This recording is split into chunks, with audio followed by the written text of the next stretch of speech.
할렐루야. 우리를 향한 하나님의 크고 놀라운 사랑과 은혜가 우리 성도님들과 가정과 기업에 충만하시기를 기도합니다. 오늘도 주의 말씀으로 승리하시기를 바랍니다. 우리가 히브리서 말씀을 묵상하고 있습니다. 흔들리는 믿음을 붙잡기 위해서 히브리서 기자가 강조하는 것은 세상을 이해하는 어떤 탁월한 통찰력이나 세류를 주도하는 리더십이 아니라 복음의 본질이요 근간인 예수 그리스도에 대한 믿음이었습니다. 그리스도를 분명하게 믿고 그가 전한 복음을 굳게 붙드는 것이 환난을 이기는 방법이라는 것입니다. 그리고 히브리서 1장과 2장까지 계속해서 예수 그리스도에 대해서 이야기합니다. 그리고 우리는 지금까지 천사보다 우월하신 예수님에 대한 말씀을 다루었습니다. 예수님이 사람으로 오신 것은 수치스러운 일이었습니다. 거룩한 존재가 타락한 존재로 태어나셨고 무한하신 하나님이 유한한 존재로 영원한 존재가 시간 속으로 오신 것이었습니다. 그러므로 영적인 존재인 천사보다도 열등한 존재가 되신 거지요.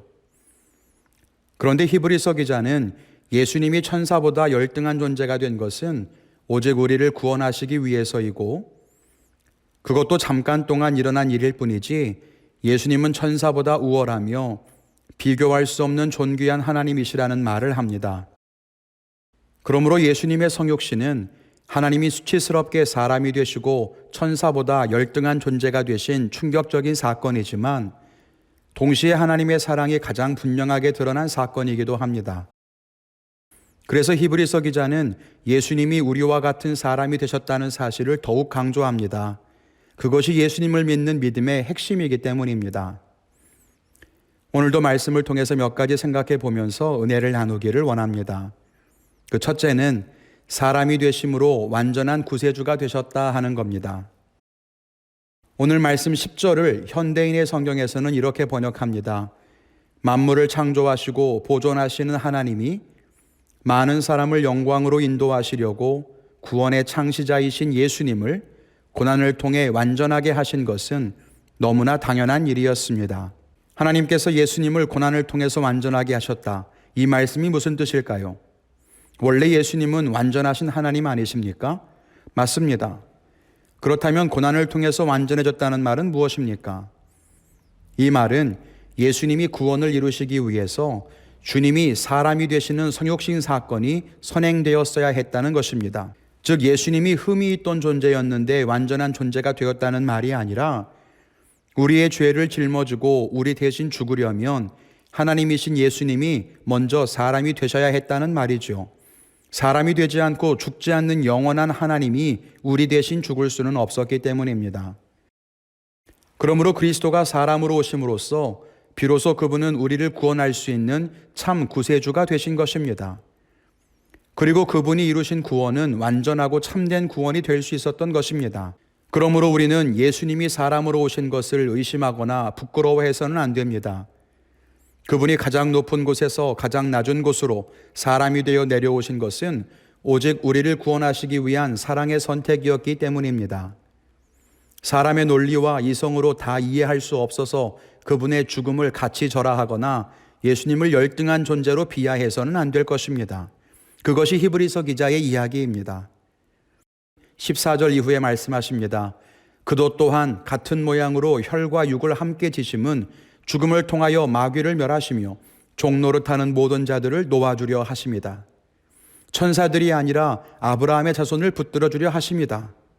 그래서 형제들과 같이 되심이 마땅하다라고 합니다. 우리를 사랑하셔서 사람이 되신 그분의 사랑은 오늘도 환난 가운데 있는 우리를 찾아오십니다. 그분도 우리의 고난에 함께 하십니다. 죽음의 공포, 질병에 대한 두려움, 경제적인 어려움, 영적인 가난과 기근 속에 주님이 함께 하십니다.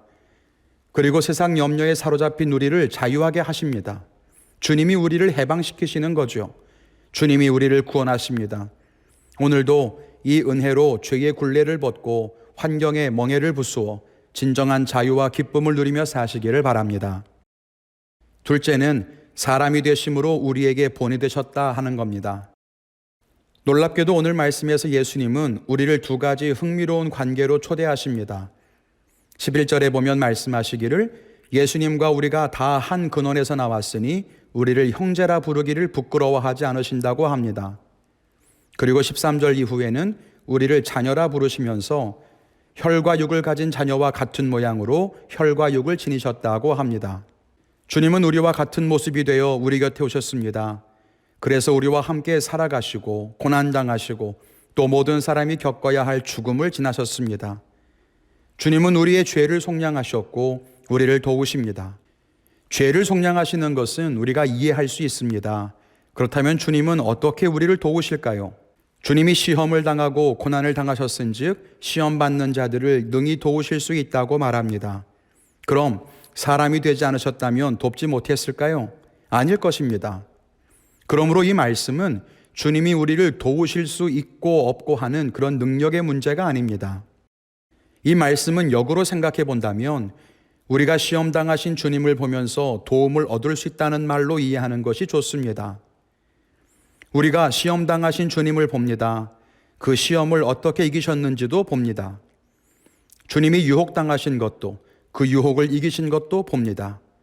주님이 고난 속에서 어떻게 하셨고 죽음을 어떻게 맞이하셨는지도 봅니다. 그러면서 우리는 주님을 따르는 길을 알게 됩니다. 우리는 하나님의 말씀을 받았습니다. 그러나 율법과 명령만으로는 다 이해할 수 없는 그 사례를 예수님을 통해서 보게 된 것입니다. 원수를 사랑하는 것이 무엇인지, 절망 중에 항상 기뻐하는 것이 무엇인지를 알게 되는 거죠. 그렇게 예수님은 사람이 되심으로 우리에게 본이 되셨습니다. 진정으로 우리의 형제가 되셔서 우리의 곁에서 동행하시고 우리의 아버지가 되셔서 우리를 품에 안아 인도하십니다.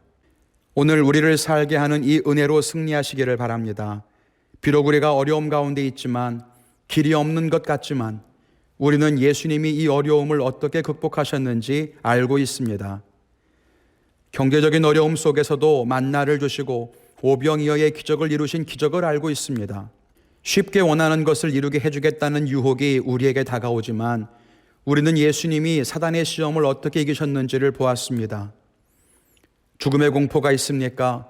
모든 것을 하나님께 맡기고 담대히 겟세마네를 내려와 군인들에게 붙잡히시고 고난의 길을 대하는 예수님은 결국 부활하셨습니다.